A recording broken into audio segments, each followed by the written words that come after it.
लो जी बच्चों, आज हम पढ़ेंगे मास डिफेक्ट बाइंडिंग एनर्जी, ठीक है। और ये है chapter number 21, second year physics, nuclear physics. पहला लेक्चर बाइंडिंग एनर्जी और मास डिफेक्ट, इनका ग्राफ डिस्कस करेंगे। क्लियर हो गया? और बाइंडिंग एनर्जी कैलकुलेट करना आप लोगों को सिखाएंगे। मैं हूं अली रज़ा और ये है आपका channel physics bye Ali Raza. तो let's start. Binding energy start करने से पहले हम मुर्शद आइंस्टाइन की कुछ बातों को क्या करेंगे, रिव्यू करेंगे। क्योंकि मुर्शद जो हैं उन्होंने 1905 के अंदर, ठीक है, स्पेशल थ्योरी ऑफ रिलेटिविटी पेश की, ठीक है। तो मुर्शद कहते हैं स्पेशल थ्योरी ऑफ रिलेटिविटी के अंदर, स्पेशल थ्योरी ऑफ रिलेटिविटी कब पेश की मुर्शद ने? 1905 के अंदर उन्होंने एक मास एनर्जी रिलेशन दिया, ठीक है। और उन्होंने कहा E is equal to mc square, जो कि पेपर में ऐसे पब्लिश नहीं था किया उन्होंने पेपर में पब्लिश किया था वो ये था, mass is equal to EC square. अब इसका मतलब क्या है? इसका मतलब क्या है कि मास जो है वो एनर्जी में कन्वर्ट हो सकता है, और एनर्जी जो होती है किसी भी सिस्टम की वो एक्चुअली क्या होता है, उस सिस्टम का मास होता है। और mass is a form of energy और energy is a form of mass. Energy और मास एक दूसरे में क्या हो सकते हैं, कन्वर्ट हो सकते हैं। आज का सारा लेक्चर ही इसी के ऊपर होगा। हमने मास को एनर्जी में कन्वर्ट करना है और एनर्जी को किसके अंदर है, मास के अंदर कन्वर्ट करना है। तो मुर्शद ये कहते हैं, ठीक है, मास इज द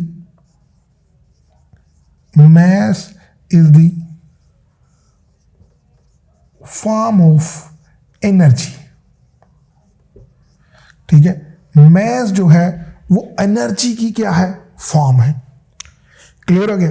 या एनर्जी को हम किस में कन्वर्ट कर सकते हैं, मास में कन्वर्ट कर सकते हैं, या मास को हम किस में कन्वर्ट कर सकते हैं, एनर्जी में। यानी कि ये दोनों एक दूसरे की इंटरलेट फॉर्म है, दोनों का कन्वर्जन एक दूसरे के साथ क्या है, पॉसिबल है। तो देखते हैं हम लोग कैसे पॉसिबल है, ठीक है। अभी हम स्टार्ट करने लगे हैं, ठीक है। मेरे पास क्या है, एक स्प्रिंग है, ये देखिएगा जरा, स्प्रिंग, ठीक है। ये मेरे पास अनकंप्रेस्ड है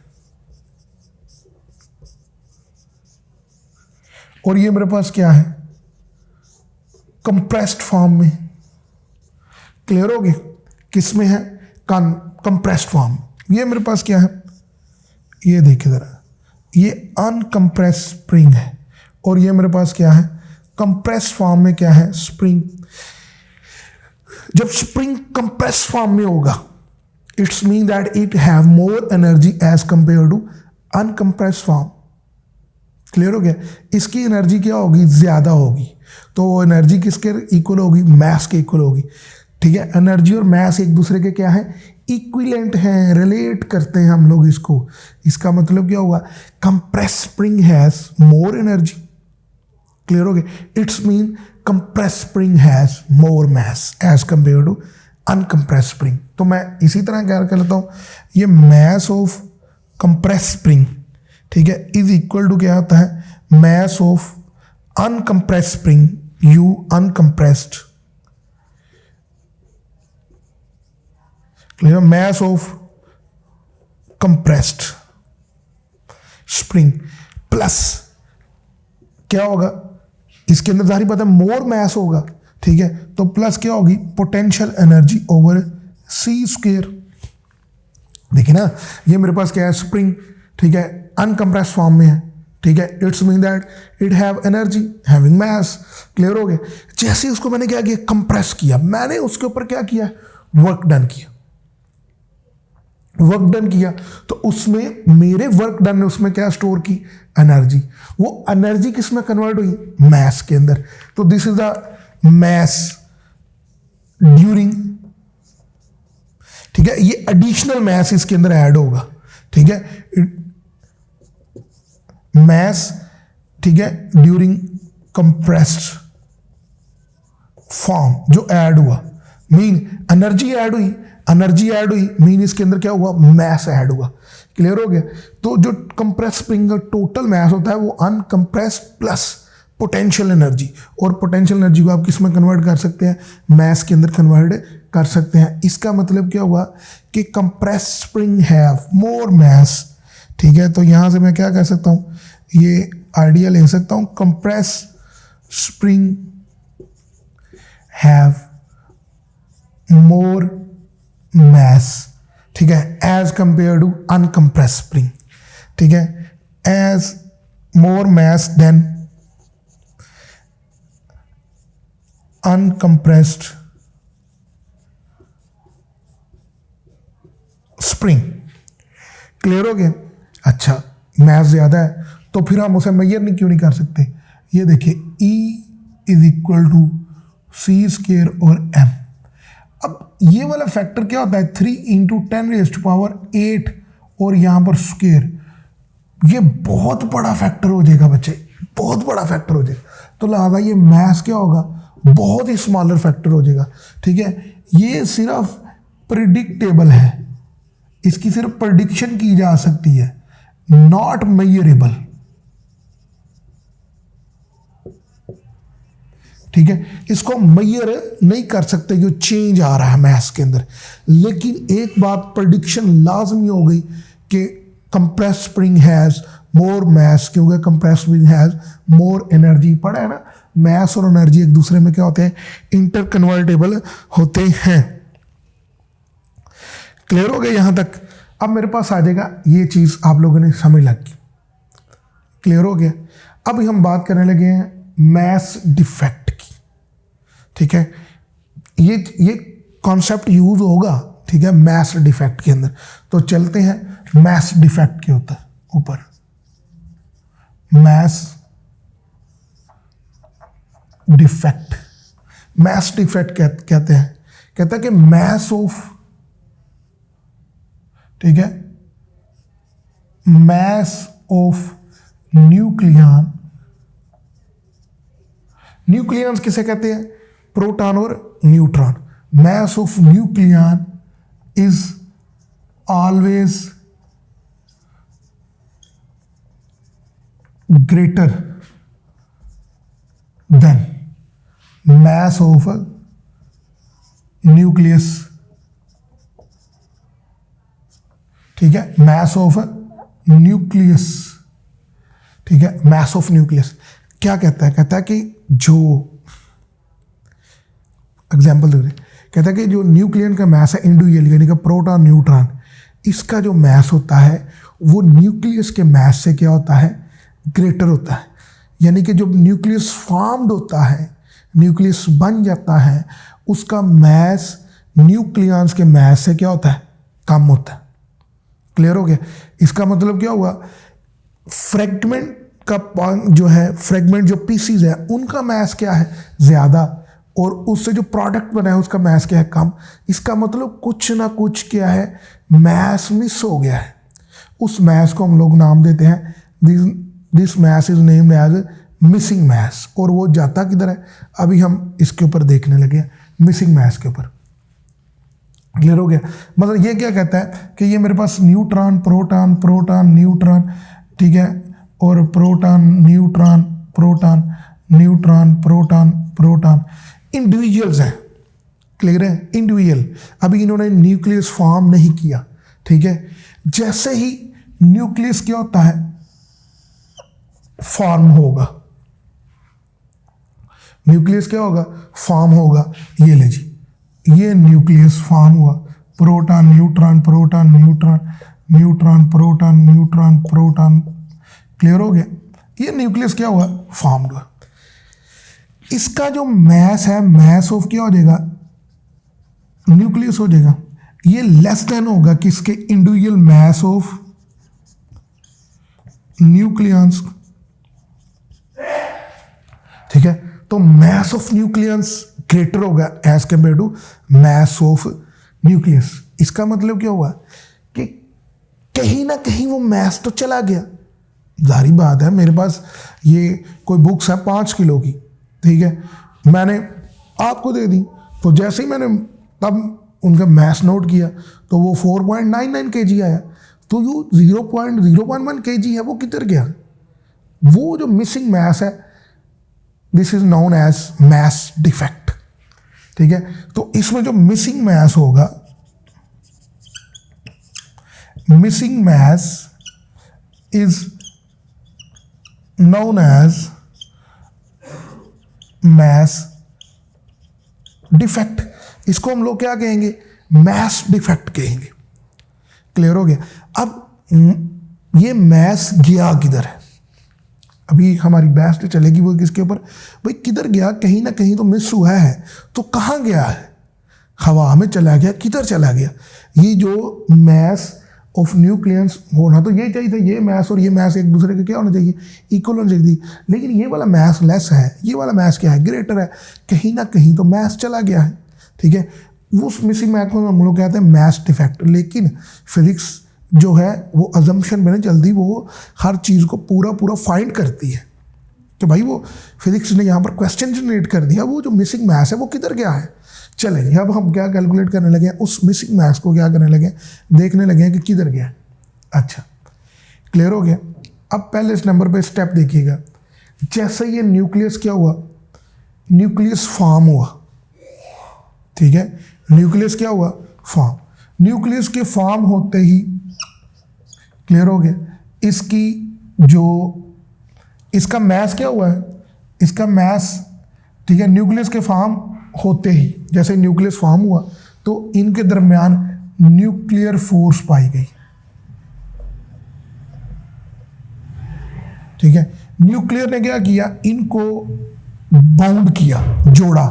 ठीक है, ठीक है, तो उस वक्त, ठीक है, अट्रैक्शन हुई, अट्रैक्टिव फोर्स इनके दरमियान एग्जिस्ट की। जुड़ेंगे तो जाहिर बात है अट्रैक्टिव फोर्स होगी। क्लियर हो गया? तो इनके दरमियान अट्रैक्टिव फोर्स एग्जिस्ट की, जिसने न्यूक्लियस को क्या किया है? फॉर्म किया। अट्रैक्टिव फोर्स की वजह से इनमें जो एनर्जी स्टोर हुई वो क्या हुई? Potential energy. ठीक है, और पोटेंशियल एनर्जी जो होती है वो क्या होती है? नेगेटिव होती है। जो पोटेंशियल एनर्जी होती है वो क्या होती है? नेगेटिव होती है।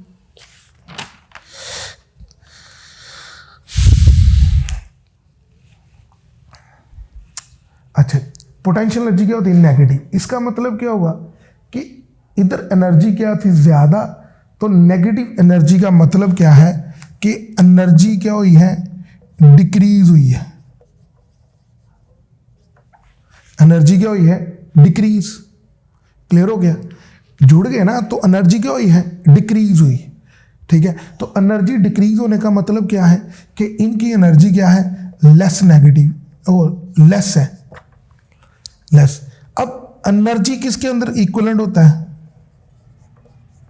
एनर्जी इक्विवेलेंट टू किसके है? मैस के। क्लियर हो गया? तो इसका मतलब क्या हुआ? कुछ ना कुछ एनर्जी यहां से निकल गई, एनर्जी रिलीज कम हुई ना। ठीक है, तो एनर्जी मैं लेट्स सपोज कहता हूं कि इधर मेरे पास है 40 जूल, इनकी एनर्जी कितनी है? 30 जूल। इसका मतलब 10 जूल क्या है? एनर्जी क्या हुई? रिलीज हुई। एनर्जी इक्वल टू क्या है? मैस। ठीक है, इसका मैस क्या है? कम। ठीक है, इसका मैस क्या है? ज़्यादा। तो वो जो मैस है वो किस में कन्वर्ट हो चुका है? एनर्जी में क्या हो चुका है? कन्वर्ट। क्लियर हो गया? वो मैस किस में कन्वर्ट हो चुका है? एनर्जी में क्या हो चुका है? कन्वर्ट हो चुका है। वो एनर्जी यहाँ से क्या हो गई है? During the formation of energy जो है वो मैस एनर्जी में कन्वर्ट हुआ और एनर्जी यहाँ से क्या होगी? रिलीज होगी। इसका मतलब इसकी जो नेट एनर्जी होगी न्यूक्लियस की वो क्या होगी? कम होगी, लेस होगी, क्योंकि मैस निकल गया।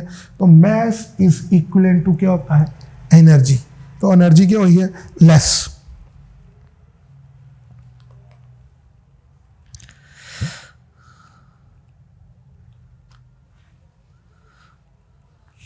क्लियर हो गया? तो मैं यहां से क्या कह सकता हूं? एक लाइन लिख सकता हूं, सम ऑफ एनर्जी रिलीज। ठीक है, देखिएगा जरा, some of energy release during the formation of nucleus, some of energy is release. कुछ एनर्जी क्या है न्यूक्लियस की फॉर्मेशन में क्या हो गई है, निकल गई, क्योंकि इसकी एनर्जी क्या होगी, लेस। पोटेंशियल एनर्जी नेगेटिव होती है, इसका मतलब इसकी एनर्जी क्या होगी, कम होगी। क्लियर हो गया, इसकी एनर्जी कम हुई। नेगेटिव का मतलब क्या है कि एनर्जी क्या हुई है, कम। एनर्जी कम हुई तो इसका मतलब क्या है, इसकी कुछ एनर्जी यहाँ से क्या होगी है, रिलीज होगी है। जब एनर्जी रिलीज हो गई है, ठीक है, तो वो जो एनर्जी रिलीज हुई है, तो एनर्जी रिलेट किससे करती है, मैस से। तो इसका मतलब क्या है,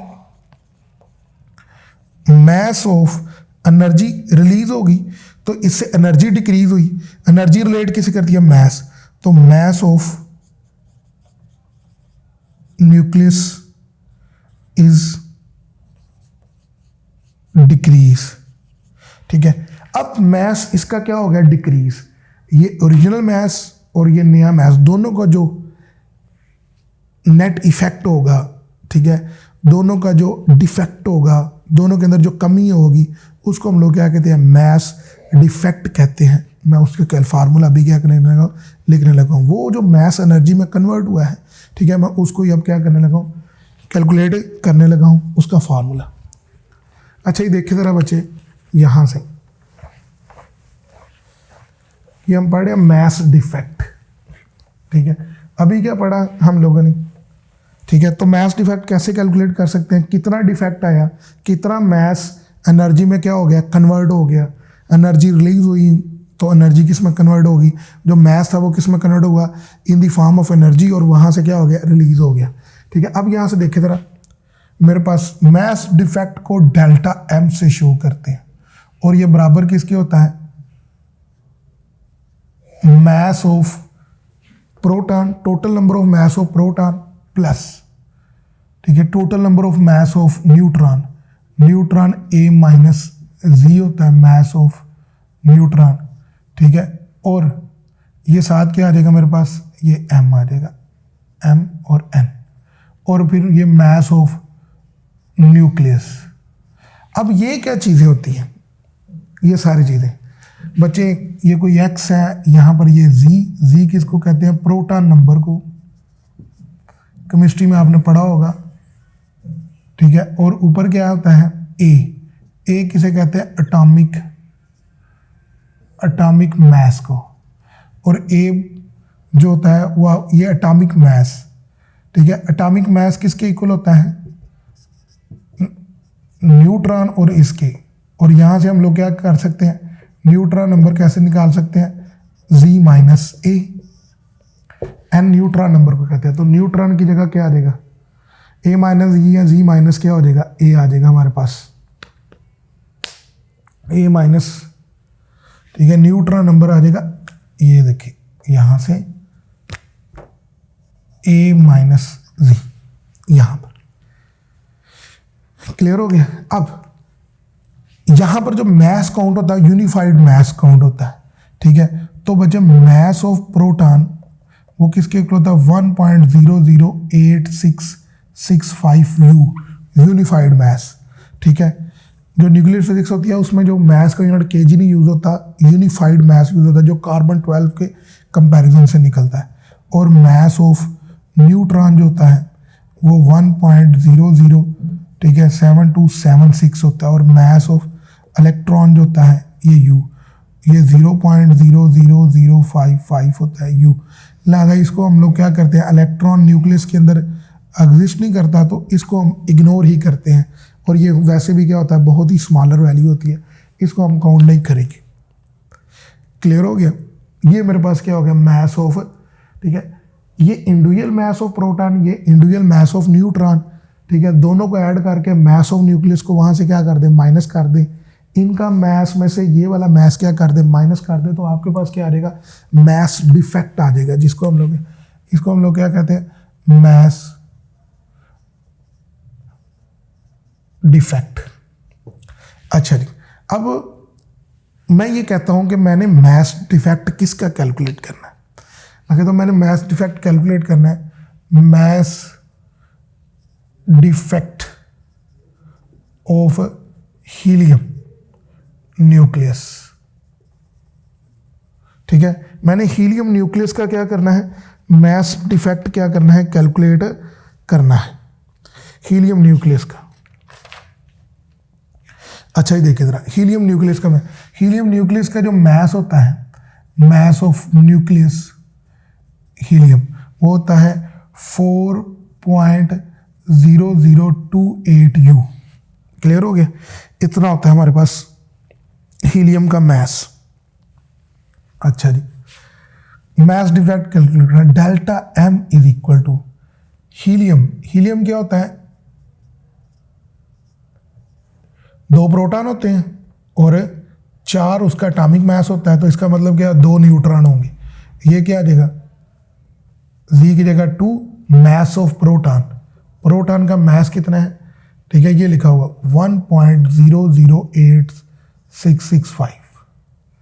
क्लियर, प्लस ये क्या है, न्यूट्रॉन, ठीक है, या आप A ऊपर वाला होता है 4 - 2 कर दें और साथ क्या आ जाएगा, मास ऑफ न्यूट्रॉन, न्यूट्रॉन कितना था 1.007276 माइनस मास ऑफ न्यूक्लियस 4.0028। इसको जैसे हल करें तो ये 2 × 1.008665 प्लस ये 2 आ जाएगा और 1.007276 आ जाएगा और माइनस 4.0028 आ जाएगा।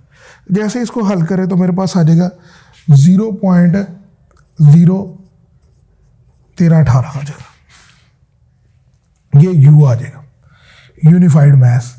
तो ये क्या है, ये मास ऑफ न्यूक्लियस है और ये मास ऑफ क्या है, प्रोटॉन। जब मैंने दोनों को सब्ट्रैक्ट किया, इसको लेग से ऐड किया, इसको लेग से ऐड करके सब्ट्रैक्ट किया, तो मेरे पास इतना क्या आया है, मास डिफेक्ट आया। क्लियर हो गया, इसको अरेज नहीं करना मैंने अभी, इसको हमने यूज करना है मास डिफेक्ट को। अच्छा जी, अब मैं बात आने लगा mass defect per nucleon. Mass defect per nucleon, ये क्या होता है, ये जो मेरे पास क्या है, delta mass defect per nucleon. Nucleon जितने हैं उन पे हमने डिवाइड कर देना। न्यूक्लियन कितने हैं, इसमें हीलियम में के अंदर क्या होता है, ये 2 प्रोटॉन होते हैं और 2 ही क्या होते हैं, न्यूट्रॉन। तो sum of proton plus neutron, ठीक है, proton plus neutron is equal to क्या होता है, टोटल नंबर ऑफ न्यूक्लियन। तो ये प्रोटॉन 2 और न्यूट्रॉन 2, तो न्यूक्लियन कितने हो जाएंगे, 4। मास डिफेक्ट पर न्यूक्लियन, ठीक है, और इधर मेरे पास क्या आ जाएगा, ZMP प्लस A -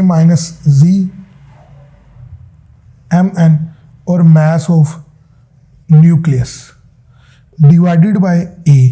इस चीज को हम लोग क्या कहते हैं, मास डिफेक्ट पर न्यूक्लियन कहते हैं। क्लियर हो गया, इसका ग्राफ देखिए जरा, इसका ग्राफ क्लियर हो गया। यहां पर क्या होता है, हाइड्रोजन और ये -0.07 होता है और इधर ये 0.08 होगा माइनस, और ये 0.09 होगा। क्लियर हो गया, और ये ग्राफ बिल्कुल ऐसे आते आते यहां पर बढ़ेगा। यहां पर क्या है, फेरक, ठीक है, आयरन। क्लियर हो गया, ये क्या चीज है बच्चे, ये देखिए, ये लेस नेगेटिव है। लेस नेगेटिव का मतलब क्या है, लेस नेगेटिव का मतलब क्या है, लेस नेगेटिव का मतलब है ग्रेटर वैल्यू, ग्रेटर वैल्यू। ये किस चीज को शो कर रहा है, ये वाली लाइन, ठीक है, delta M/A, mass defect per nucleon, ठीक है, और इधर मेरे पास क्या है, ये वाला ग्राफ चार्ज नंबर को शो कर रहा है। क्लियर हो गया, ये हाइड्रोजन, ये हीलियम, और यहां पर क्या है हमारे पास यूरेनियम आ जाएगा, ठीक है। अब देखिए जरा, जैसे जैसे चार्ज नंबर बढ़ता जा रहा है, मास डिफेक्ट जो है वो ग्रेटर नेगेटिव होता जा रहा है, ठीक है। Z इंक्रीज होता जा रहा है, तो मैस डिफेक्ट पर न्यूक्लियन ये क्या होता जा रहा है, ग्रेटर नेगेटिव। ग्रेटर नेगेटिव का मतलब क्या है, ठीक है, ग्रेटर नेगेटिव का मतलब क्या होता है, ये लेस होता जा रहा है, ठीक है। तो मैस डिफेक्ट पर न्यूक्लियन सबसे कम किसका है, फेरिक का, और सबसे ग्रेटर किसका है, हाइड्रोजन का। क्लियर हो गया। ये ग्राफ को मैंने आपको क्या करना सिखाया, पढ़ना सिखाया। अब मैं नेक्स्ट आगे बढ़ने लगा हूं, हम लोग पढ़ने लगे हैं बाइंडिंग एनर्जी, ठीक है। बाइंडिंग एनर्जी देखिएगा जरा, बाइंडिंग एनर्जी क्या होती है।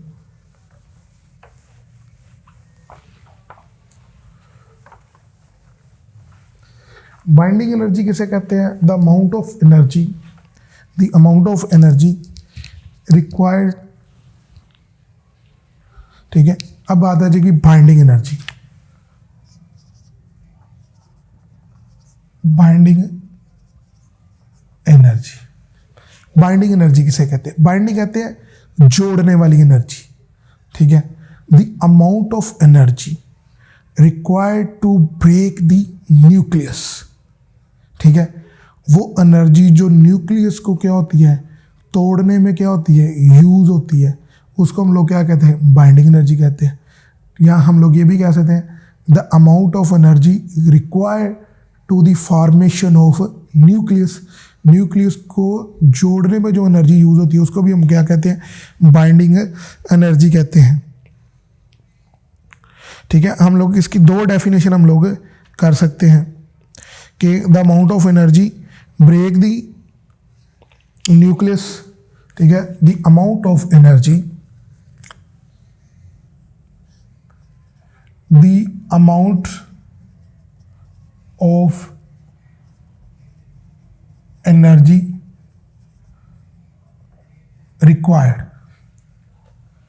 required to break the nucleus, एक डेफिनेशन होगी। दूसरी क्या होगी, the amount of energy required to the formation of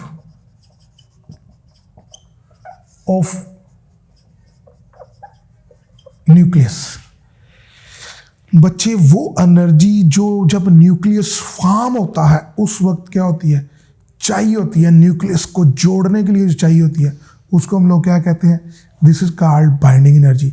और अगर कोई न्यूक्लियस क्या है, जुड़ा हुआ है, तो उस वक्त जो उसको तोड़ने के लिए चाहिए होती है एनर्जी उसको हम लोग क्या कहते हैं, this is also called the binding energy. Nucleus को जोड़ने के लिए, यहाँ क्या है, न्यूक्लियस को तोड़ने के लिए। अच्छा देखिए जरा, ये मेरे पास क्या है, neutron, neutron, proton, proton, neutron, ठीक है, प्रोटॉन, न्यूट्रॉन, प्रोटॉन। क्लियर हो गया, लैदा है। इन्होंने क्या किया है, न्यूक्लियस क्या किया है, फॉर्म हुआ, ठीक है।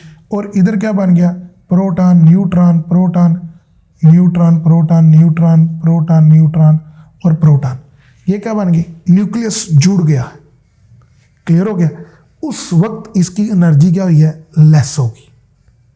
क्लियर हो गया। पहले एनर्जी लेस कम थी, पहले एनर्जी ज़्यादा थी, उस वक्त मैस कम हुआ, ठीक है। मैस कम हुआ तो एनर्जी भी इसकी क्या होगी, कम होगी।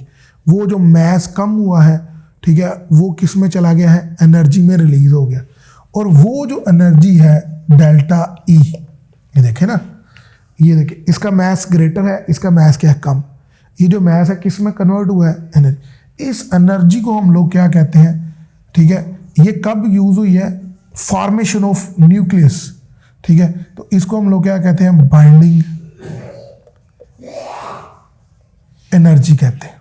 क्या कहते हैं, बाइंडिंग एनर्जी। अब इसका कन्वर्स प्रोसेस भी है, ठीक है। वो अमाउंट ऑफ एनर्जी जब ये जुड़े उस वक्त क्या होगी, रिलीज होगी, उसको हम लोग क्या कहते हैं, binding energy. Binding energy required होती है, तो रिक्वायर्ड हमेशा क्या होती है, पॉजिटिव। तो इसलिए बाइंडिंग एनर्जी को हमेशा आप लोगों ने क्या लेना है, पॉजिटिव ही लेना है। अच्छा, दूसरी डेफिनेशन भी ये कर सकते हैं। ये मेरे पास क्या है, न्यूक्लियस, ठीक है, proton neutron, proton neutron, proton, proton neutron, proton. Clear हो गया। अब ये क्या है, न्यूक्लियस क्या किया है, टूटा है। ठीक है, टूटेगा, क्लियर हो गया। उधर क्या हुई थी, रिलीज हो गई थी। इधर क्या है, जैसे इसको मैंने एनर्जी दी, ठीक है, तो ये किस में, ये इस तरफ था, जैसे इसे एनर्जी दी तो ये neutron proton proton neutron proton neutron proton neutron, तो ये दोबारा फिर क्या हो गया, अपने न्यूक्लियस में टूट गया। उस वक्त जो एनर्जी दी गई है इसको, उसको भी हम लोग क्या कहेंगे, इस न्यूक्लियस को एनर्जी दी गई और तोड़ा गया। ठीक है, जैसे ही तोड़ा गया, ठीक है, तो ये अपने पीसेस में कन्वर्ट हो गया। इसकी एनर्जी अब क्या है, ग्रेटर है। The amount of energy required to the break the nucleus, the amount of energy required to the formation of nucleus is called binding energy. तो बाइंडिंग एनर्जी का यहाँ से क्या होगा, कंसेप्ट आप लोगों को समझ आ गया होगा। ठीक है, तो बाइंडिंग एनर्जी को हम किससे शो करते हैं, अच्छा बच्चे, बाइंडिंग एनर्जी को। ठीक है, तो बाइंडिंग एनर्जी देखिए, ये बाइंडिंग एनर्जी, क्लियर हो गया, ये किसके इक्वल होता है, delta M into C square. यानी कि बाइंडिंग एनर्जी को हम किससे कैलकुलेट कर सकते हैं, मैस डिफेक्ट से, क्योंकि जो मैस डिफेक्ट है वही क्या है, एनर्जी है। ये देखिए ना, इसका मैस कम हुआ तो ये किस में चला गई, एनर्जी में रिलीज होगी। इसको मैंने एनर्जी दी तो न्यूक्लियस में कन्वर्ट हो गया, तो इसकी मैस क्या हो गया, बढ़ गया। ठीक है, तो ये क्या है, मैस डिफेक्ट ही है। बाइंडिंग एनर्जी रिलेट किससे करता है, मैस डिफेक्ट से ही क्या करता है, रिलेट करता है। अच्छा जी, अभी हम, तो ये मेरे पास क्या है, मैस डिफेक्ट किसके इक्वल है, बाइंडिंग एनर्जी के। ठीक है, मैस डिफेक्ट किसके इक्वल है, बाइंडिंग एनर्जी। अभी हमने ऊपर एक्सप्लेन किया कि मैस किस में कन्वर्ट होता है, एनर्जी के अंदर। अच्छा देखिए जरा, ये मेरे पास क्या है, मैस डिफेक्ट। तो मैस डिफेक्ट का ये फार्मूला निकला हुआ है। ठीक है, प्रोटॉन, नंबर ऑफ प्रोटॉन और into mess of proton, number of neutron. Neutron क्या होता है, ए माइनस जी, और ये मैस ऑफ न्यूट्रॉन, ये ले, ये मैस ऑफ न्यूट्रॉन। अच्छा जी, और इसके साथ ही क्या हो जाएगा, plus mass minus mass of nucleus. Clear हो गया, मैस, ये मैस डिफेक्ट की जगह आ जाएगा, और साथ क्या आ जाएगा, सी स्क्वायर, और this is called binding energy. Clear हो गया। तो हम ऐसे क्या कर सकते हैं, बाइंडिंग एनर्जी क्या कर सकते हैं, कैलकुलेट कर सकते हैं। ठीक है, अब यही हीलियम की जो एग्जांपल कर रहे थे, इसी की हम लोग क्या करने लगे हैं, बाइंडिंग एनर्जी क्या करने लगे हैं, कैलकुलेट करने लगे हैं। देखते हैं, ये मेरे पास क्या हो जाएगा, ये मैस डिफेक्ट आया हुआ है, ये वाला आपके पास। ठीक है, और इज इक्वल टू क्या है, 0.0318 यूनिफाइड मैस। अच्छा जी, अब मैं कैलकुलेट करने लगा हूँ बाइंडिंग एनर्जी। बाइंडिंग एनर्जी, ठीक है, हीलियम की।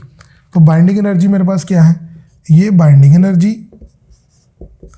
इज इक्वल टू क्या है, delta M into C square. Delta M मेरे पास क्या है, डेल्टा एम मेरे पास 0 पॉइंट मैस डिफेक्ट 0318 यू, और स्पीड ये मेरे पास क्या आ जाएगा, ये सी आ जाएगा, सी स्क्वायर।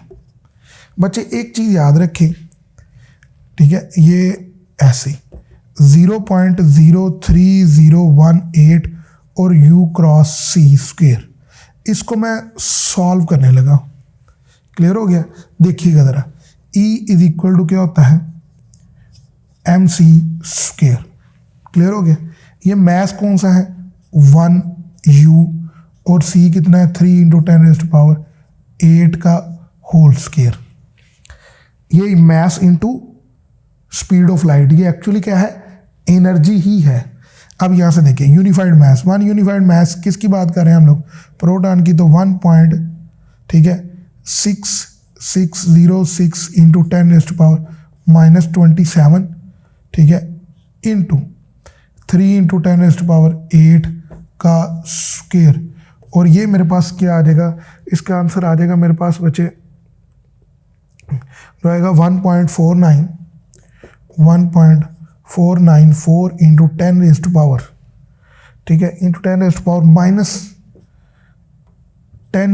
जूल आ जाएगा।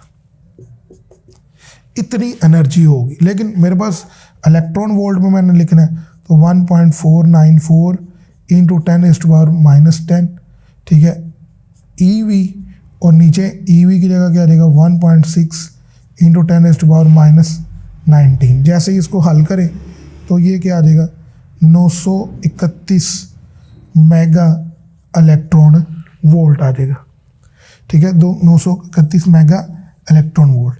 इसका मतलब क्या हुआ, U इंटू सी जो होता है वो आंखें बंद करके आपने किसके इक्वल लगा लेना है, 0.03018, ठीक है, और U इंटू सी 931 मेगा इलेक्ट्रॉन वोल्ट। क्लियर हो गया?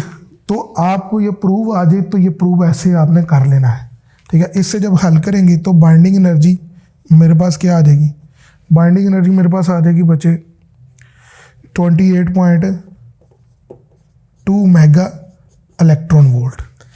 अब मैंने क्या कैलकुलेट करना है, binding energy per nucleon.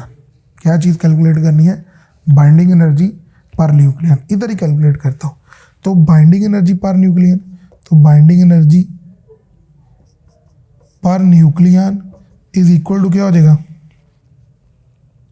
Is equal to, यहाँ से देख लेते हैं, यही हमारे पास क्या आ जाएगा, ZmP - A - Z mass of neutron और mass of न्यूक्लियस, ठीक है, ये आ जाएगा, और C² आ जाएगा, और नीचे मेरे पास क्या आ जाएगा A। अब ये सारी वैल्यू कितनी आई हुई है, 28.2। ये हीलियम है, हीलियम में क्या होता है 2 × 4, तो न्यूक्लियन कितने हुए 4, तो ये मेरे पास क्या होगी, बाइंडिंग एनर्जी पर न्यूक्लियन जो हीलियम की निकलेगी वो 7.05 मेगा इलेक्ट्रॉन वोल्ट होगी। अब binding energy per nucleon, binding energy किसे कहते हैं, the amount of energy required to break the nucleus. Nucleus को तोड़ने के लिए जितनी एनर्जी चाहिए होती है ना, उसे हम क्या कहते हैं, बाइंडिंग एनर्जी, ठीक है।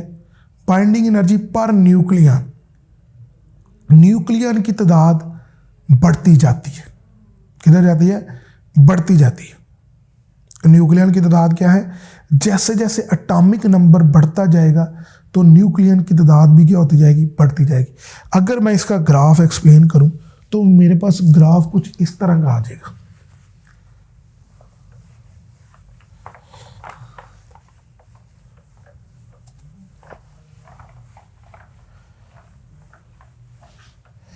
अच्छा जी, ग्राफ एक्सप्लेन करने लगा हूं, बाइंडिंग एनर्जी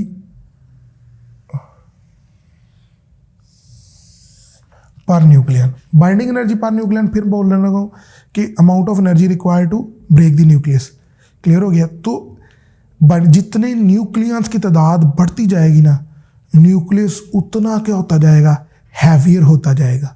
जितना हैवियर होता जाएगा उतनी क्या हो, ज़्यादा अमाउंट ऑफ एनर्जी क्या है रिक्वायर्ड होगी उसको तोड़ने के लिए। क्लियर हो गया?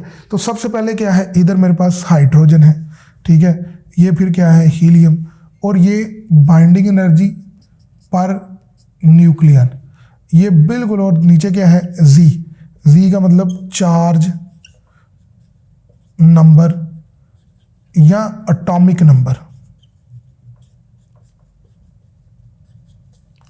चार्ज नंबर या क्या है, एटॉमिक नंबर। क्लियर हो गया? जैसे जैसे हम क्या करते जाएंगे, एटॉमिक नंबर क्या होता जाएगा, बढ़ता जाएगा। क्लियर हो गया? एटॉमिक नंबर क्या होता जाएगा, बढ़ता जाएगा। और जब ये कहां पर आएगा,